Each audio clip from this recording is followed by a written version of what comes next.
Myanmar, which is good. And the Indians haven't cultivated it either because frankly, if you remove iron ore from that mix, there's hardly any trade. When China was buying iron ore from all over the world. Welcome to the second edition of The Correspondents. In the backdrop of Chinese incursion at Ladakh, the visit of Chinese PM assumed a great deal of significance. Premier Lee made all right kind of noises on how the need to solve the contentious border issues between India and China, increase the trade, and how the relationship between India and China goes back a long way. But Chinese watchers are extremely skeptical of this visit. For more on this, we have former diplomat TCA Rangachari, contributing editor of Tehelka Ashok Malik, and senior correspondent of Tehelka Avlok Langar. My first question to you, sir, what do you make of this visit? Well, part of the process of India-China relations has been exchange of high-level visits. There have been visits at the level of the heads of state, heads of government, foreign ministers. So, in one sense, this is a continuum. At another level, and as you mentioned in your opening remarks, in the backdrop of what happened in Ladakh, there's also a certain anxiety in India where India-China relations are headed. And in that context, maybe there are 2 or 3 things that we need to look at. First of all, that this is a new leadership that's taken over in China. Although the party positions had already been confirmed at the party congress in November last year, Li Keqiang is formally the number 2 in the hierarchy. Now, when he says that he had specifically chosen to make India the first destination after becoming Prime Minister, so that people in India could be assured that China attaches highest importance to the relationship with India. Whether a visit by itself can lead to solution of problems, whether it can convey that sense of reassurance that the Indian side might be looking for, I think it's probably unfair to ask that question because no single visit can achieve that purpose. Particularly when you have a long history in regard to those problems which have remained unresolved over a period of time. The 3 objectives that he had set for himself, which he said to the press yesterday, 1, to deepen trust, 2, to expand economic cooperation, and 3rd, to look to the future together. Now, as far as economic cooperation is concerned, that is probably the easiest of the 3. China is already the 2nd largest economy. Yes, there are problems in trade deficit and so on. On the trust question, I'm not so sure because as far as the border issue is concerned, there are problems on their side. There are also problems on our side. And we should not overlook those. There's a certain amount of introspection that's needed on the Indian side. It's all very well to say that we want an early resolution to the border. But if we expect that the Chinese are going to sign where we want them to sign, that's one thing. And we all know it's unlikely to happen. If not, then where are we headed? Ashok, I mean, the Chinese premier has made all the right kind of noises. He said that India is the first destination he visited and he attaches a great deal of significance to the ties with India.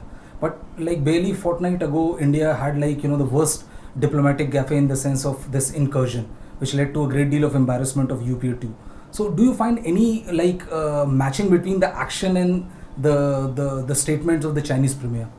See, one thing we have to recognize is the Chinese system is not a monolithic system either. It is still fairly unclear as to why exactly the Chinese came into Ladakh. There have been numerous theories, some of them bizarre, some of them perhaps not so bizarre. Was somebody in the PLA testing the new Chinese leadership? Because it's unlikely that there was a decision taken in Beijing to send in troops just weeks before a visit to India and to jeopardize that visit to India. And the visit was almost jeopardized. The Indian side at the end of the day said we are willing to sacrifice a visit unless you move back, because after a lot of hemming and hawing and taking various positions, I think the Indian side took a fairly tough position. And in that sense, perhaps UPA too, or the UPA government retrieved some ground after a lot of internal debate. Second, I think the Chinese have slowly, belatedly recognized that where they've really lost out in India historically has been with civil society and the media. And when you ask an average Indian what he thinks of America, he says good things, even if he doesn't like the American government's policy. In terms of that affinity for China, it's just not there. And that's sometimes it's out of ignorance. So for the past 2 or 3 visits, there was one Chinese leader, I think, who came, either president or prime minister, I'm not sure, who met school students and made an effort to reach out, which is what Americans do all the time. All the time, yeah. So this was a sort of a kinder, gentler Chinese leader stepping out. So I think he made a genuine attempt to say, look, I'm a student of India, I come to India in '86, I like the Taj Mahal, we can do business. Second, whether it was Ladakh or the tough message we gave them on Brahmaputra, where more than a legal case, we were building a political case. And we were, in a sense, telling them that, look, we have political compulsions of our own, we have political pressures back home, we have a democratic society to deal with, we have protests in our media and our civil society. You cannot take these decisions and expect us to not respond. I think they are belatedly beginning to recognize that whether the Indian leadership wants to respond or otherwise, they will be forced into a confrontational position and a response. And it's in everyone's interest for the Chinese to recognize that as well. And I think that message has been conveyed in the past 10 odd days with Ladakh and with this visit. So in that sense, perhaps there's better understanding of each other than there was previously. Like everyone, both Prime Minister Manmohan Singh and Premier Lee, they spoke about wanting to resolve the border issue as soon as possible. But what are the difficulties? I mean, it is a super complex issue. Even the President Ambassador of China, while addressing the media, said that it is a very complex issue. So first, Ambassador, if you could just outline some of the complexities that are there, and also, like you were saying, that India needs to look at itself. If a solution is offered by China tomorrow, saying let's adopt status quo, would the Indian system be able to accept that? But I think that's exactly the problem. Even if the Chinese were to say that let's have a settlement on the basis of as is, where is the Indian side in a position to get that through the parliament? You see, a border settlement would require a constitutional amendment. And in order for there to be a constitutional amendment, you have to have all the political parties sitting together and agreeing on what the acceptable line is going to be.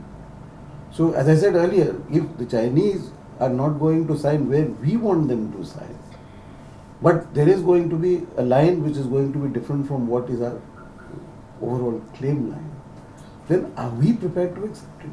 There is a constitutional amendment bill which is presently pending in Parliament. I think it's more than 3 years since the agreement was signed, for transferring a very small area to Bangladesh. And everybody, all the political parties say that there are no difficulties. They are all in agreement. And yet the bill is not through. And even after the bill is through, how much time would it take for you to actually transfer that land? Remains a question mark. So it is in that context that I was saying that we need to do some introspection. And there, the present situation in India becomes worrisome, because today we have a situation where the government doesn't talk to the opposition. The government doesn't talk to the political parties which are represented in Parliament. Whichever way you want to play the game, the bottom line is that governance gets short shrift. Problems that India faces, they don't get resolved. And you're simply postponing, delaying taking action where it is possible to take action today.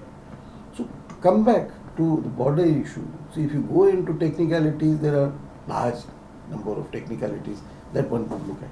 Because neither the Indian nor the Chinese position can be sustained entirely on historical grounds. Yeah.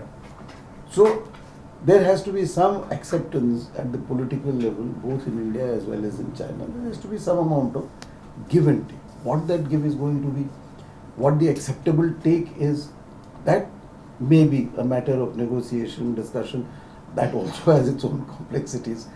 But broadly, that is the approach that you have to start. And we are not doing that. We are taking positions which are very absolutist. And we are saying, unless it is like this, the other side is at fault, the other side is an aggressor, we are victims, and so on. That doesn't contribute to informed discussion. This is something I wanted to ask you, Ashoka, in terms of what is your reading of the situation with the election coming up. UPA, of course, everyone knows they're getting hit from all sides. And this is something that the BJP was very strong on in the incursion, saying that you have to